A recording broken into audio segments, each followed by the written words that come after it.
Sony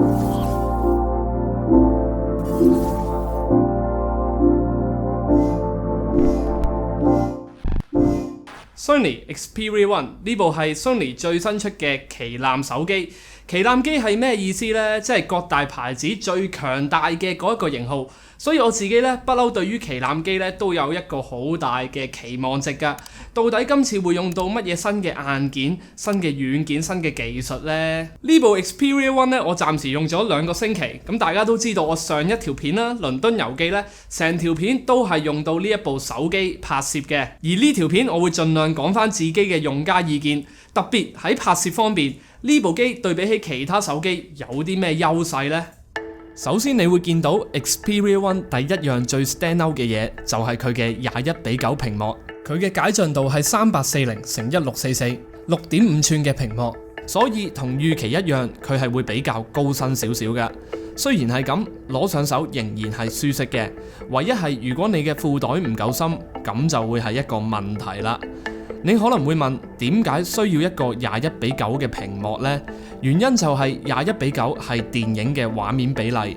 除咗電影之外， Netflix 有好多 content 都係21:9，甚至乎外國好多 content creator 都開始會直出21:9，而唔係以前嗰種上下加黑巴嘅偽電影咁做法。Xperia One 亦都採用咗 4K OLED HDR display。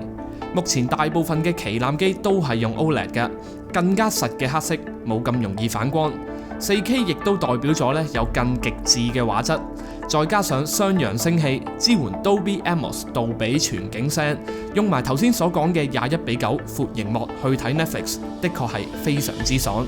Xperia One 今次有4種顏色，最突出嘅一定係我手上嘅呢一款啦。我會叫佢做 Sony 紫，因為佢就係 Sony Mobile 最經典嘅紫色設計。依家手機市場裏邊最大競爭嘅一環，一定係相機鏡頭。Xperia One 有3個鏡頭，分別係超廣角嘅16mm、大光圈嘅26mm 同埋52mm嘅長焦距。以往手機拍攝最大嘅困難就係只有一個焦段，少咗啲視覺上嘅變化同埋運用。當然你可以用外置鏡頭去達到 wide angle 或者 tele 嘅效果，但係一嚟靚嘅外置鏡頭唔平，二嚟又要帶多幾樣嘢出街，三嚟要 set up。所以依家好多旗艦機都推出咗3鏡頭， Xperia One 亦都唔例外。佢嘅主鏡頭係26mm f1.6。佢亦都係3個鏡頭之中畫質最好嘅一個，大光圈啦，加上 sensor 都稍為大少少。其次就係16mm嘅 wide angle， 預設係魚眼效果，亦都可以選擇鏡頭修正。最後就係2倍光學變焦嘅52mm長焦距，亦都可以放大到10倍嘅數碼變焦。不過畫質就會跌得好勁㗎啦。光學穩定、Portrait Mode 手動模式都係一啲基本嘅 feature。咁呢啲 feature 以至到3鏡頭，我自己覺得係2019年旗艦機嘅價錢應該要有嘅嘢，所以講唔上係驚喜。值得一提嘅係呢部機有一個實體嘅快門掣，而且可以做到平時相機嗰種半按嘅效果，可以半按嚟對焦。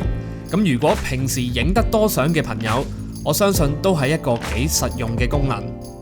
嚟到 Xperia One 俾到我最大嘅驚喜，同埋我個人認為佢最突圍而出嘅部分，就係佢拍攝上嘅軟件支援。首先佢係加入咗 Sony Alpha 相機入邊嘅眼睛 AF 追蹤對焦。有用過 Sony 相機嘅朋友都知道，喺拍攝人像嘅時候，眼睛自動對焦就會將嗰個對焦點 lock 死喺個眼球嗰度，令到眼睛永遠都中 focus。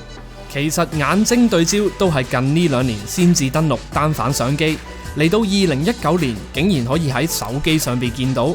對於一個平時用開單反嘅人嚟講，呢個係一個非常大嘅驚喜。另一個就係 Cinema Pro， 亦都係我上段倫敦遊記全程拍攝使用嘅 app。本身內置嘅相機 app， 因為要配合翻一啲基本嘅用家，可以手動嘅 setting 有限。所以今次 Xperia One 就另外配備咗一個 Cinema Pro， 提供更加專業嘅拍片體驗。佢係用上21:9嘅格式，可以拍攝到 4K 30格，界面睇落都非常之專業。鏡頭、白平衡、ISO、快門都可以自己調校。呢個 app 最特別嘅兩點就係風格同埋對焦兩部分。佢雖然冇 Alpha 相機入邊嘅 S-Log Picture Profile， 但係就配備咗一個叫做 Venus CS 嘅風格，就係嚟自 Sony 同名嘅專業數碼電影攝錄機。用咗呢個設定檔之後，畫面就會減低對比度，睇落灰啲。有玩開 Log 嘅朋友都知道，點解我哋要用 Log 呢？就係因為降低咗對比度之後，畫面能夠保留更加多光暗嘅資訊。喺配合後期嘅情況下，將佢調翻做一般嘅顏色，會比起冇用到 Log 保留到更加多嘅細節。而 Venus CS 嘅 profile 都係用同一個原理。除咗 Venus CS 之外，佢亦都有另外7個風格，但係嗰啲對比起 Venus CS 嘅實用性都唔強，似係落味精。唯獨是 Venus CS 呢一個取自於專業電影級攝錄機嘅 Picture Profile 係最令我驚喜㗎。所以我喺倫敦嘅時候，每一條片都係用呢一個相片檔去拍攝，令到後期調色嘅時候多咗好多空間。第二個屈機嘅功能就係可以手動對焦，例如呢一個 shot 咁就可以做到轉 full 嘅效果。我相信如果唔係我話俾大家知，大家都睇唔出原來係用緊手機拍攝。以往用手機嘗試做一啲較為專業嘅拍攝嘅時候，都要用到一啲另外購買嘅拍片 app，例如 Filmic Pro， 但係就要另外喺 Play Store 度購買。Log 嘅功能亦要再另外喺 App 內購買。依家 Xperia One 內置咗 Cinema Pro， 的確係方便咗好多。當然 Cinema Pro 係咪冇嘢抽秤呢？並唔係，我個人就希望佢喺未來呢可以加入更加多專業相機嘅功能，例如係可以 set 白平衡 K 數，加入延時攝影，同埋喺格數上邊有更加多嘅選擇。始終拍攝電影咁嘅畫面嘅時候，好多時候我哋會用到50格，甚至乎係100格或以上。喺後期嘅時候就可以校做 slow motion 啦。點解咁講呢？我哋一般睇片係24格，如果拍攝嘅時候係用到50格，就可以喺後期嘅時候將個速度校做50%。Xperia One 暫時只係做到30格，即係80%。但係 Cinema Pro 已經係超越咗以往手機能夠做到嘅拍攝功效。手機拍攝有一個先天性嘅缺陷，就係部機實在係太輕啦，所以變相咧你做運鏡嘅時候咧就會相對比較震好多。我去倫敦拍攝嘅時候就用咗一個叫做 Freefly Movie 嘅手機穩定器，再加上 Xperia One 內置嘅光學防震，就能夠拍攝出順暢嘅運鏡啦。話說呢支 Freefly Movie 我行勻咗成個香港都係得一間店鋪有賣，但係佢係我暫時用過最好用嘅手機穩定器。有機會再同大家詳細講解下。雖然輕代表畫面會容易震，但係同時間呢亦都係手機拍攝嘅最大賣點，因為你可以隨時隨地帶備佢喺身邊。始終最好用嘅相機可能係你真係會攞出嚟用嘅嗰一部，所以呢個都係一個取捨。另一個先天性嘅缺陷就係 sensor size 啦，始終手機 sensor 細，成像有限，同埋低光拍攝唔會夠單反勁。如果同單反拍攝嘅畫面並排的話，我相信會睇得出個分別。但係我又問下大家啦，就咁睇呢啲片，大家又會唔會估到係用手機拍攝？講完最重點嘅相機功能之後，係時候講埋啲基本規格。Xperia One 係行 Android 9.0， 處理器係 Qualcomm Snapdragon 855，都係市場上最 top 嘅手機 processor。6GB RAM 我 so far 咧就覺得好夠用噶啦。其他牌子嘅旗艦機由4GB 去到12GB 都有，但係我自己覺得咧，電話基本上係用唔到10GB 以上嘅 RAM 噶。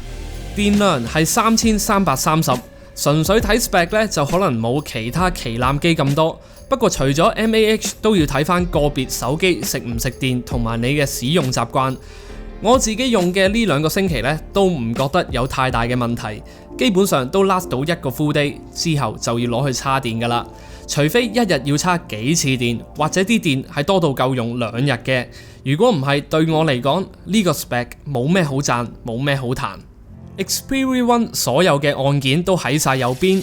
調校音量、指紋鎖、電源鍵同埋一個實體嘅快門鍵，唔同位置嘅指紋鎖我都試用過噶啦，包括有 iPhone 嘅螢幕下方、Pixel 2嘅後邊用食指去解鎖，同埋今次 Xperia One 嘅側邊。我個人嚟講呢係偏好後方嘅設計㗎。我覺得喺解鎖嘅時候，手指係用得最少 muscle。當然呢個都係個人嘅 preference。我都好好奇大家到底係 prefer 喺邊度嘅呢？可以投個票話俾我知。最下低有一個 Type C 插口，而今次都係冇 3.5mm 嘅耳機窿㗎。我都希望有，因為用 adapter 真係好煩啊！點解大家都唔可以出翻 3.5 呢？唉，佢內置雙 SIM 卡嘅插槽，但係 SIM 2同 Micro SD 卡係 share 同一個位置，即係話如果你要落 Micro SD 卡做 storage 的話，就用唔到第二張 SIM 卡㗎啦。整體嚟講，如果你問我 Xperia One 最大嘅賣點係啲咩呢？我會答你3個字：電影感。21:9嘅 4K OLED display， 電影嘅觀賞體驗，同埋 Cinema Pro 屈機嘅拍攝功能，用電影感呢3個字嚟概括就最適合不過啦。我係柯文，如果未來想睇到更加多嘅科技評測的話，記得訂閱 YouTube 同埋 follow 我嘅 IG 同埋 Facebook。下集見。